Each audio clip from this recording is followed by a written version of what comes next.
Leonardo చక్రం తిప్పి 4 ఫిరంగులు కట్టి శత్రువుల వైపు పెట్టాడు. టార్గెట్ పెట్టే యంత్రాన్ని స్టాండ్ మీద పెట్టి ఫిరంగులను సరిగా సెట్ చేశాడు. శత్రు నౌకలు హార్బర్కి దగ్గరగా వస్తుండగా లియోనార్డో తన సైనికులకు ఫిరంగుల్లో బుల్లెట్లు పెట్టమని ఆదేశించాడు. శత్రువులు గోడలపై చిన్న ఫిరంగులు చూసి నవ్వారు. కాని వెంటనే 2 బుల్లెట్లు నేరుగా శత్రు నౌక మీద పడి అది ముక్కలైపోయింది. ఒక్క దెబ్బకే చాలా నౌకలు మునిగిపోయాయి. లియోనార్డో తాను తయారు చేసిన బుల్లెట్లను ప్రత్యేకంగా లోపల ఖారీ చేసి గన్పౌడర్తో నింపారు. అందుకే అవి ఎక్కువ శక్తివంతంగా దూరం వెళ్లాయి. అతని ప్లాన్ ఏమిటంటే మునిగిన నౌకలు పోర్ట్ని బ్లాక్ చేస్తాయి, శత్రువులు లోపలికి రాలేరు. అనుకున్నట్లే జరిగింది కూడా. నౌకలు మునిగి మార్గం బ్లాక్ అయిపోయింది. సైనికులు గెలిచామని సెలబ్రేట్ చేస్తున్నారు. కాని లియోనార్డో మనసులో ఇంకా ఒక భయం ఉంది. శత్రువులు నౌకల మీద మంటలు ఆర్పడం లేదు. అవి అలాగే కాలిపోవడానికి వదిలేశారు. దాంతో దట్టమైన పొగ ఏర్పడింది. అందరి దృష్టి మళ్లింది.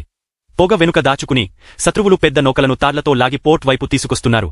లియోనార్డో వెంటనే అర్థం చేసుకున్నాడు. నీటిలో బాంబులు పెట్టి ఉంచారు. అవి నౌకలు తగిలినప్పుడు పేలుతున్నాయి.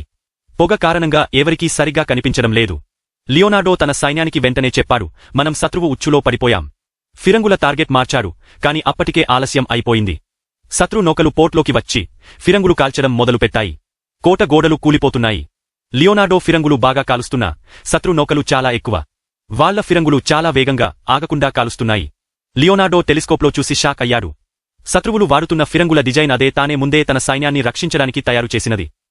ఆలోచన శత్రువులకి ఎలా వచ్చింది? ఎవరు వాళ్లకు ఈ ఆయుధాలు తయారు చేసి ఇచ్చారు? గోడలు పగలగానే వేలాది శత్రు సైనికులు లోపలికి వచ్చారు. వీధుల్లో ఘోర యుద్ధం మొదలైంది. లియోనార్డో సైనికులు ధైర్యంగా పోరాడుతున్నారు. కాని శత్రువుల దగ్గర మరింత శక్తివంతమైన యంత్రాలు ఉన్నాయి. కొన్ని యంత్రాలు బుల్లెట్లు కాల్చడమే కాదు, మంటలు విసురుతున్నాయి. లియోనార్డో వాటిని వెంటనే గుర్తించాడు. ఇవి కూడా తానే ఒక రాజుకి ఐడియా ఇచ్చిన యంత్రాలు. ఆ యంత్రం వారి దాచిన ప్రదేశం దగ్గరికి రాగానే లియోనార్డో ఆదేశించాడు, వైన్స్ బారెల్స్ అన్ని తలుపు వెనక పెట్టండి. ఆ యంత్రం బలహీనత అతనికి తెలుసు. తలుపు పగలగొట్టడానికి యంత్రం బుల్లెట్లు కాల్చగానే వైన్ బారెల్స్ పేలిపోయాయి. భారీ ఎక్స్ప్లోజన్తో యంత్రం పూర్తిగా నాశనం అయింది. లియోనార్డో బయటికి వచ్చి చూశాడు. యుద్ధం ఆగిపోయింది. అలా అతను మరోసారి శత్రువులను ఓడించాడు. కాని లియోనార్డో ఇంకా ఒక ప్రత్యేకమైన వస్తువు సృష్టించాడు.